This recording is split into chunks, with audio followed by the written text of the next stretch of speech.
मालिनी अपनी दोनों बेटों की शादी एक ही मंडप में पायल सुप्रिया से करवाकर बहू बना कर ले आती है।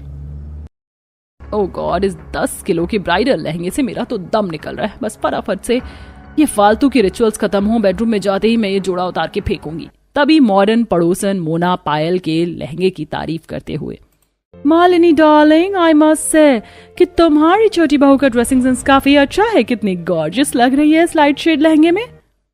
Thank you for the compliment darling aunty ji, but मेरी पसंद सबसे हटकर, स्पेशली वरना कुछ देहाती लोग तो इतनी डार्क कलर कैरी करते हैं जो जचता भी नहीं। पायल ये तंज घूंघट में खड़ी संगीता को सुना रही थी। तभी पड़ोसन कविता प्रशंसा करते हुए, कुछ भी कह लो मगर दुल्हन का रूप लाल रंग और कत्थक रंग के जोड़े में ही खिलता है। मालिनी, तुम्हारी बड़ी बहू में कितने अदब और सलीके से जोड़ा पहनावे से आचरण का पता चलता है। इसके अच्छे आचरण का क्या मुझे अचार डालना है? तो मेरे बेटे की मनपसंद के चलते आ गई, वरना मैं अपनी पसंद से बड़ी बहू भी पायल बहू की तरह चुनकर लाती। पता नहीं मम्मी जी का ये लेक्चर कहाँ समाप्त होगा। जब घी सीधी उंगली से ना निकले तो उंगली टेढ़ी करनी पड़ती है। गर्मी से परेशान पायल बेहोश होने का नाटक करती है। अरे क्या हुआ पायल बहू, संभाल कर, तुम ठीक तो हो? मम्मी जी, मुझे बहुत ज्यादा चक्कर आ रहे हैं। लगता है तुम्हें गर्मी लग गई है। बस 2 मिनट में मैं तुम्हारा गृह प्रवेश करवा देती हूँ, फिर तुम आराम कर लेना। पर मालिनी, पहले तो मैं संगीता बहू का गृह प्रवेश करवाना चाहिए। देखो जी, मुझे पता है इस बहू को कौन से स्थान पर रखना है। वैसे भी ये बहू मुझे खास पसंद नहीं। मालिनी के कटु शब्द से घूंघट में खड़ी संगीता का मन दुख जाता है। इधर दो आरती की थाली, मैं अपने घर की लक्ष्मी का गृह प्रवेश करवा लूंगा। कलश गिराकर संगीता पांव छूती है। नमस्ते बाबूजी। सदा सुहागन रहो, दूधो नहाओ, पूतो फलो बहू। बहू, इस घर में तुम्हारी बहुत सी परीक्षाएं होंगी, लेकिन तुम हिम्मत मत हारना, तुम्हारे बाबूजी तुम्हारे साथ हैं।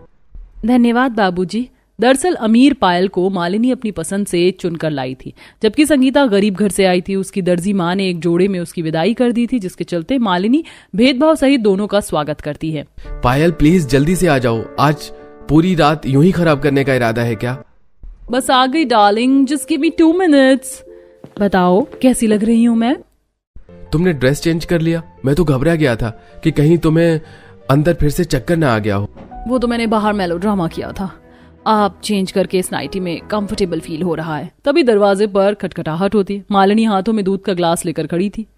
बहू, ये केसर बादाम वाला दूध तुम दोनों के लिए। थैंक यू मम्मी जी। ये सासू माँ फालतू में कबाब में हड्डी बनने चली आई। ओके मम्मी जी, गुड नाइट, मैं टायर्ड फील कर रही हूँ। बोलते हुए मॉडर्न बहू मुंह पर दरवाजा मार देती है। वहीं दूसरी तरफ गरीब बहू दुखी थी। संगीता, तुम अब तक माँ की बातों को दिल से लगाए बैठी हो। माँ जी की गलती नहीं है सिद्धांत जी। पायल की तुलना में दहेज में मैं कुछ भी नहीं लाई, इसीलिए माँ नाराज है। संगीता, मेरी माँ बाहर से जितनी कठोर है ना, अंदर से नारियल जितनी नरम है। देखना, बच्चा हो जाने के बाद वो मान जाएंगी। संगीता हर दिन सास का दिल जीतने का प्रयत्न करती, लेकिन मालिनी उसे सुई बराबर भी अहमियत नहीं देती है। वहीं एक सुबह संगीता को उल्टी करते देख, संगीता तुम ठीक तो हो? इतनी उल्टी क्यों हो रही हैं? सिद्धांत जी, कुछ दिनों से मेरा दिल बहुत कच्चा कच्चा रह रहा है। खट्टा खट्टा खाने का मन कर रहा है। एक तो तुम्हारी तबीयत खराब है, तुम्हें ये सब चीज खाने का मन कर रहा है। मुझे कुछ समझ में नहीं आ रहा। सिद्धांत जी, आप पापा बनने वाले हैं। क्या? सच में पापा बनने वाला हूँ? माँ, आपने सुना, आप दादी बनने वाली हैं। हाँ तो क्या करूँ, मिठाई बांटूं या थाली बजाऊं? मालिनी, इतनी बड़ी खुशखबरी सुनकर भी तुम नीरसता दिखा रही हो। तुम्हारा खून खानदान बढ़ने जा रहा है। तभी दरवाजे से अमीर बहू पति के साथ प्रेगनेंसी टेस्ट की रिपोर्ट लेकर आती है। पायल बहू, डॉक्टर ने क्या कहा? मम्मी जी, मैं प्रेग्नेंट हूँ, आप दादी बनने वाली हैं। बहू, आज तुमने मुझे ये खुशखबरी देकर सोने की सीढ़ियाँ चढ़ा दी। मेरे घर का चिराग आने वाला है। बहू, अब तुम्हें ये टाइट कपड़े नहीं पहनने चाहिए। मैं तुम्हें आज ही शॉपिंग के लिए ले चलूंगी, ड्रेस दिलवाने के लिए। ओके मम्मी जी। माँ, क्या मैं आपके और पायल के साथ खरीदारी के लिए चल सकती हूँ? अपने लिए कुछ सिंपल कॉटन के सूट खरीद लेती। क्यों, तेरी 2 कौड़ी की दर्जी माँ ने क्या भर भर के मेरे घर में दहेज भेजा जो मैं तुझ पर ड्रेस दिलाने में पैसा खर्चा करूं? जो है वही पहन के गुजारा कर। संगीता के प्रति मालिनी का कड़वा स्वभाव सबको बहुत खलता है। संगीता, रो मत। तुम तो जानती हो मेरी तनख्वाह इतनी ज्यादा भी नहीं है कि मैं तुम्हें मॉल की महंगी ड्रेस दिलवा सकूं। पर ये कुछ 1500-2000 रुपए हैं, इन्हें रख लो और अपने लिए कुछ कपड़े ले आना। तुम भी सोच रही हो ना, कैसा पति मिला है कि खुला खर्चा भी नहीं दे सकता। सिद्धांत जी, आपने मुझे 2 जोड़ी कपड़े के साथ स्वीकार किया है, इतने में मैं कई जोड़े कपड़े बना लूंगी। कुछ पैसे बचाने के लिए भी गरीब प्रेग्नेंट बहू पैदल पैदल तक बाजार जाती है। वही मालिनी अपनी अमीर बहू को एसी वाली ओला में बिठाकर बढ़िया मॉल में लेकर जाती है। बहू देखिए फ्रॉक सूट कितना अच्छा लग रहा है, ढीला भी है, ऐसे खरीद लो। तभी घमंड से पायल सास को झाड़ देती है। मम्मी जी, ड्रेस खरीदने के मामले में आपका टेस्ट बहुत खराब है, मैं अपने लिए कपड़े खुद चूज कर लूंगी। अच्छा ठीक है, ऐसे भड़क मत, अभी तेरे पैर भारी है, बच्चे पर असर पड़ेगा। लगता है पायल बहू को मूड स्विंग हो रहा है। अमीर बहू एक से बढ़कर एक महंगी महंगी ड्रेस चुनती है। तभी वह एक डमी पर बेबी शार के लिए सुंदर सा गाउन देखती है जो कि स्टॉक के पास से विजुअल था। मम्मी जी देखिए कितना प्रीटी गाउन है, मैं तो अपनी गोद भराई में यही पहनूंगी। बहू तुम कैसी बातें कर रही हो, इस गाउन में पेट वाले हिस्से के पास तो एकदम नेट का कपड़ा लगा हुआ है, पूरा साफ पेट दिखाई देगा, ऐसे में बच्चों को नजर लग जाएगी। This is too much. अब तो ये सासू माँ मुझे इरिटेट कर रही है, बच्चा मैं कैरी कर रही हूँ और कपड़े में इनके अकॉर्डिंग पहनूं, नेवर। आइए जी, सस्ते में कॉटन का, सिल्क का, मलमल का कपड़ा ले जाइए। आइए आइए बहन जी आइए। भैया जी ये कॉटन का कपड़ा कैसे रुपए मीटर है? 50 रुपए मीटर है बहन जी, एकदम मक्खन कपड़ा है, जो मर्जी काट कर सिल लीजिए। ये सूती का कपड़ा सादा सूट बनाने के लिए सबसे अच्छा रहेगा, इस पर चाक भी आसानी से चढ़ जाता है, पर कपड़ा भी मसकने वाला नहीं है। थोड़े पैसों के हिसाब से संगीता कपड़े खरीद कर लाती है और खुद से तरह तरह का फ्रॉक सूट, सादा सूट वगैरह सिलकर पहनने लगती है। देखते देखते दोनों बहू के साथ 8 महीने लग जाते हैं और अब गोद भराई की खरीदारी शुरू होती है। पायल बहू देख, खास तेरी गोद भराई के लिए मैं ये गाउन सबसे अच्छे बुटीक से डिजाइन करवा कर लाई हूँ। इतना महंगा गाउन भी पायल को कुछ खास पसंद नहीं आता। मम्मी जी ये गाउन मुझे अपनी गोद भराई के लिए कुछ खास नहीं लगा, मैं अपनी गोद भराई में अच्छे से हाईलाइट होना चाहती हूँ। पायल अपनी सास की महंगी डिजाइनर ड्रेस को ना पहनने से मना कर देती है। वहीं संगीता सिंपल साड़ी पर खुद से कारीगरी करके खूब अच्छे से 16 सिंगार, बालों में गजरा, कमरबंद लगाकर गोद भराई में आती है। संगीता बहू तुम्हारी साड़ी का लेस और कारीगरी बड़ी अच्छी है। धन्यवाद आंटी जी, ये मैंने खुद से बनाई है, मुझे दर्जी का काम आता है। अरे बहू तुम तो बड़ी गुणवान हो, अपने बच्चों के लिए लंगोट कपड़े खुद से बना लोगी। अपने गरीब दर्जी बहू की सराहना मालिनी को खटकती है। कुछ दिनों में दोनों का बच्चा होता है। अमीर बहू को लड़का, वहीं गरीब बहू की लड़की देख सास काफी खफा हो जाती है। खुद तो दहेज लाई नहीं, बेटी पैदा करके बोझ और बढ़ा दिया, मेरे दांत तो खट्टे हो गए। बाकी अपनी पायल बहू और पोते का मैं धूमधाम से छठी और खाना पीना करवाऊंगी। मालिनी अपनी अमीर बहू और पोते के लिए ड्रेसेस खरीद के लाती है। बहू देख, मैं अपने इकलौते पोते के लिए पूरे 1 दर्जन ड्रेस लेकर आई हूँ, जो पसंद आए वो पहनाना, बाकी है गाउन तेरे लिए। मम्मी जी मुझे और मेरे बच्चे को पहनने के लिए 3rd क्लास की ड्रेस लाई है। हाँ, इतनी महंगी ड्रेस को भी पायल रिजेक्ट कर देती है। वहीं संगीता के बच्चे और उसके नामकरण के लिए वो सस्ती साड़ी और स्वदेश सा कपड़ा देती है। सही है, इस गरीब वाली बहू और बच्चे के कपड़े में 1000 में ही निपटारा हो गया। कल मेरे पोते का नामकरण सही ढंग से हो जाए। ये साड़ी तो कितनी प्लेन है और कपड़ा भी खिंचता रहा। ऐसा करती हूँ, इस पर लेस लगाकर थोड़ी कारीगरी कर देती हूँ। सास के दिए सस्ते ड्रेस को भी गरीब बहू रात भर जाग कर बेहतर बनाती है। वहीं पायल अगले दिन अपनी माँ का ड्रेस पहनती है। और लिली मेरा प्रिंस रोई रोई नहीं करते। पायल बहू तूने कितनी गर्मी में बच्चे को जॉर्जेट कपड़ा क्यों पहना रखा है? मैं जो कॉटन का ड्रेस लेकर आई थी वो कहाँ है? तूने भी ड्रेस बदली हुई है पहनी है? तूने भी ड्रेस बदली हुई पहनी है? मम्मी जी आपकी डाउन मार्केट ड्रेस पहनकर मुझे अपनी इंसल्ट नहीं करवानी थी।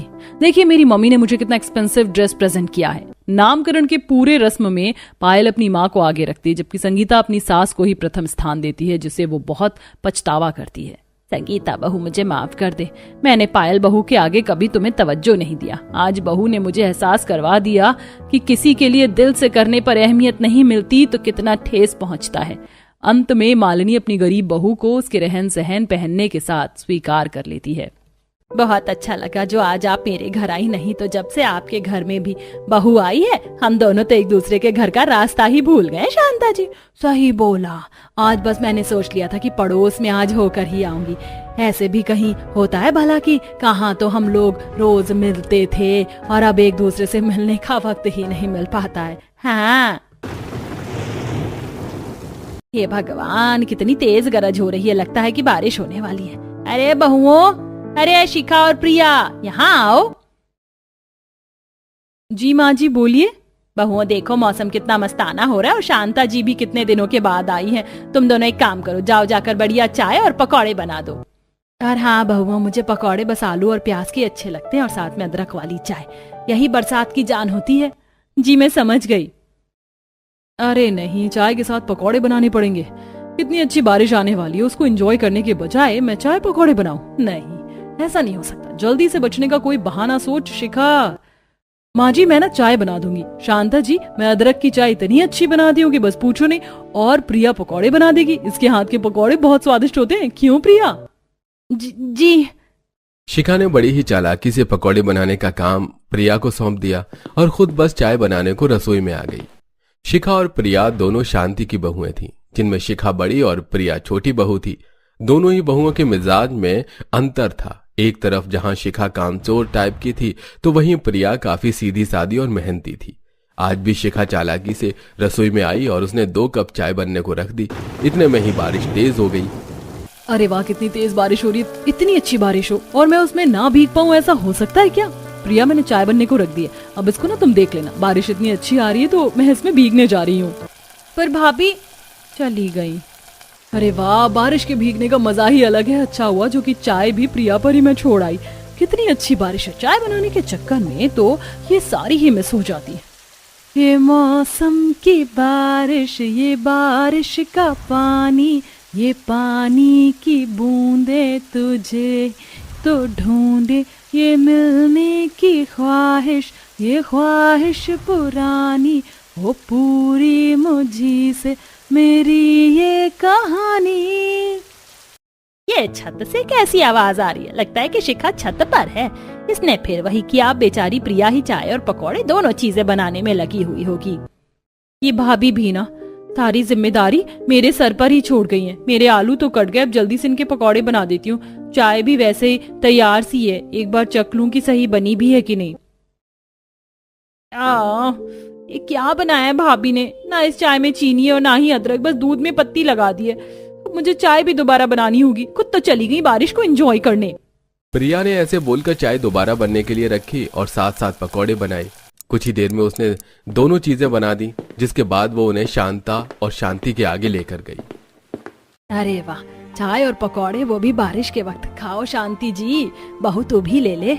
अरे वाह, वैसे सच बोल रही थी शांति जी। शिखा बहू क्या मजेदार चाय बनाई है उसने। लीजिए, मेरी तरफ से उसे चाय का इनाम दे देना। शांता को पता भी नहीं था कि वो चाय शिखा ने नहीं, प्रिया ने बनाई थी। शिखा बिना कुछ किए क्रेडिट ले गई, जबकि प्रिया को सब कुछ करने के बाद भी कुछ नहीं मिला। ऐसे कुछ दिनों बाद आज दोनों ही बहुएं बाजार आई हुई थी। शिखा भाभी, मैंने सारा तो नाश्ते का सामान ले लिया, अब बस वो चीज समझ नहीं आ रही कि मैं कुछ खास क्या लूं। आज जो घर पर मेहमान आ रहे हैं और बाबा के बहुत अच्छे दोस्त हैं, माँ जी ने बोला था कि नाश्ते के सामान में कुछ स्पेशल भी लेकर आना। आज जो भी हो, हमारी खातिरदारी में कोई कमी नहीं रहनी चाहिए। तो मैं ऐसा क्या लूं जिसको देखते ही माँ जी का दिल खुश हो जाए? कुछ भी ले लो, मौसम की कोई भी चीज ले लो। मौसम की कोई चीज? अरे हाँ शिखा भाभी, क्यों ना मैं करारे पकौड़े बनाने का सामान ले लूं। वैसे भी खास मेहमान है तो घर में बनी हुई चीज ही खास लगेगी, और बारिश का मौसम है, चाय के साथ पकौड़े सभी का दिल खुश कर देंगे। तुम्हें कोलू का बैल बनने में मजा आता है क्या? पकौड़े खुद से बनाने पड़ेंगे, कुछ रेडीमेड ले लो, क्योंकि मैं पकौड़े नहीं बनाऊंगी। मत बनाना, मैं बना दूंगी। प्रिया ने खुद से पकौड़े बनाने की जिम्मेदारी ले ली और वो पकौड़े ही बनाने का सामान ले आई। कुछ ही देर में घर में मेहमान आ गए, जिसमें महेश का दोस्त और उसकी पत्नी थी। कुछ देर तक तो बातें हुई, लेकिन बाद में चलो भाई, बातें तो बहुत हो गई, अब थोड़ा नाश्ता पानी हो जाए। अरे बहू, ओ यहाँ आओ। जी बाबा, बोलिए। अरे बहू, अंकल के लिए नाश्ता लगाओ, देखो मौसम कितना अच्छा है। एक काम करो, चाय के साथ पकौड़े बना देना। बाबा, मैं तो चाय बना दूंगी, प्रिया पकौड़े अच्छे बनाती है तो पकौड़े वो बना लेगी। दोनों लग मिलकर बना लो और जल्दी से ले आओ। बेटा, हम लोग ना मसाला चाय पीते हैं तो चाय प्लेन ना बनाना, थोड़ी सी लौंग, थोड़ी सी अदरक, काली मिर्च और तेज पत्ता, ये चीज डालकर ही बनाना। और ये सब साबुत ना डालना, पीस कर डालना, इलायची भी डाल देना है जी। धनिया, नमक और मिर्ची भी ना डाल दूं? मैंने तो चाय की जिम्मेदारी इसलिए ली थी क्योंकि ये सिंपल होती है, लेकिन ये लोग तो बड़ी मेहनत करवा रहे हैं। अब देखो, मैं चाय भी ऐसी बनाऊंगी कि लोग मुझसे बनवाने से पहले सोचा करेंगे। शिखा सोच चुकी थी कि वो आज की चाय को खराब करेगी। दोनों बहुएं रसोई में आ गई। जहां आकर प्रिया ने पकौड़े बनाने शुरू किए तो शिखा चाय बनाने लगी। अरे भाभी, ऐसे मोटा मोटा मसाला मत डालिए, उन्होंने पीस कर बोला है। चुप करो प्रिया, तुम ही मानो उनके ऑर्डर। मेरा तो जैसा दिल करेगा ना, मैं वैसी चाय बनाऊंगी। शिखा गुस्से में चाय बनाने लगी। उसे सिर्फ चाय बनाना ही मुश्किल लग रहा था। बड़ी ही गुस्से में बड़बड़ाते हुए शिखा ने अपना काम खत्म किया और दोनों बहुओं ने नाश्ते के साथ चाय और पकौड़े भी लगा दिए। पकौड़े तो सभी को पसंद आए, लेकिन चाय बेदिली से बनी हुई थी। चाय किसी को भी अच्छी नहीं लगी और मेहमान ऐसे ही वहां से चले गए। अब रोजाना ऐसे ही सिलसिला जारी था। शिखा चालाकी से बस चाय ही बनाती थी और वो भी अब वो इस तरह से बनाने लगी थी जो उससे फिर कभी चाय बनाने को बोला ही न जाए। शिखा ने काफी लोगों को बेकार चाय ही बनाकर पिलाई थी और ऐसे ही आज के दिन भी बरसात होने की संभावना थी। संडे का दिन था। दोनों बहुओं के पति घर में थे। उनकी नंद की सहेलियां भी आई हुई थी। ऐसे में भाभी, मेरी फ्रेंड्स भी आई हुई हैं, भैया भी आज घर में ही है और मौसम भी अच्छा हो रहा है, तो आप दोनों चाय पकौड़े बनाओ ना, मजा आएगा।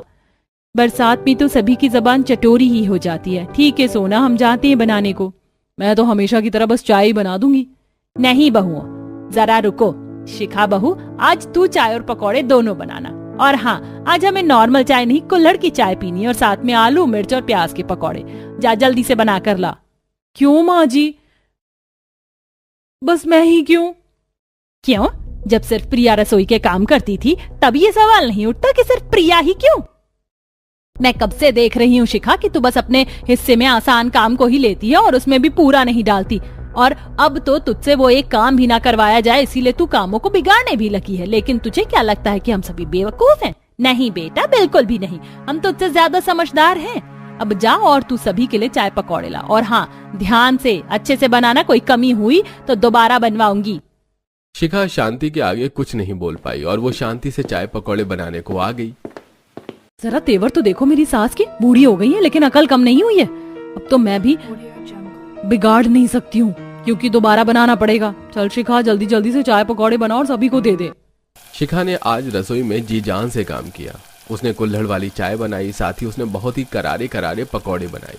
कुछ ही देर में उसका खाना बन गया जिसको उसने सभी को दिया। और वाह, ये स्वाद है ना मेरी शिखा बहू के हाथों का। पता नहीं क्यों अपने इतने शीरी वाले हाथों का खाना ये बिगाड़ती है। भाभी, चाय और पकौड़ों का तो जवाब ही नहीं है। वाओ, वीकेंड, हॉलीडे, बारिश और शिखा के हाथों के चाय पकौड़े, ओहो, सभी का कोई तोड़ नहीं है। हाँ भाभी, मजा आ गया। आपने बहुत ही टेस्टी चाय पकौड़े बनाए हैं। सभी ने शिखा की बहुत ज्यादा तारीफ की, जिससे शिखा का दिल खुश हो गया। अब उसे समझ भी आ रहा था कि फैमिली के लिए काम करने में खुशी ही मिलती है। आज के बाद से अब शिखा ने कभी काम चोरी नहीं की, बल्कि अब तो वो कामों को बड़े मन से करने लगी थी और अब सब कुछ ठीक हो चुका था।